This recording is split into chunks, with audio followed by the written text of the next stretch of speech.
ಕಾಳಿಕಾಂಬಾ ದೇಗುಲದಿಂದ ಒಂದು ವಿಷಯ ಗೊತ್ತಾ, ಅಂಬರೀಷ್ ಅಣ್ಣನ ಮೊದಲನೇ ಅಭಿಮಾನ ಸಂಘ ಇದೇ ಊರಲ್ಲಿ.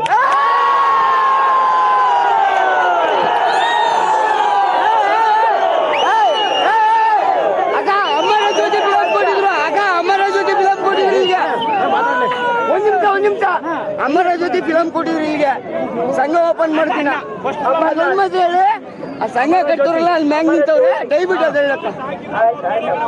ಇಲ್ಲ, ಎಷ್ಟು ವರ್ಷ ಆಯ್ತು ಅದೇ ಪ್ರೀತಿ ಉಳಿಸ್ಕೊಂಡಿದ್ದೀರಲ್ಲ, ನಿಮ್ಮೆಲ್ರಿಗೂ ನಾನು ಅನಂತ ಕೋಟಿ ವಂದನೆಗಳು.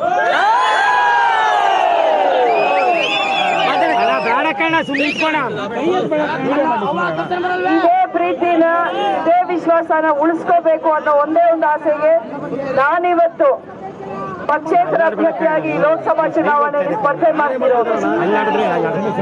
ಈ ನಿಮ್ಮ ಪ್ರೀತಿ ವಿಶ್ವಾಸ, ನಿಮ್ಮ ಆಶೀರ್ವಾದ ನಮ್ಮಲ್ಲೂ ಇರ್ಲಿ ಅಂತ ಕೇಳ್ಕೊತಾ ಇದ್ದೀನಿ. ಈ ಚುನಾವಣೆ, ಈ ಬರೋ ಚುನಾವಣೆ ಇದು ಬರೀ ಚುನಾವಣೆ ಅಲ್ಲ, ಇದು ಸ್ವಾಭಿಮಾನದ ಪ್ರಶ್ನೆ.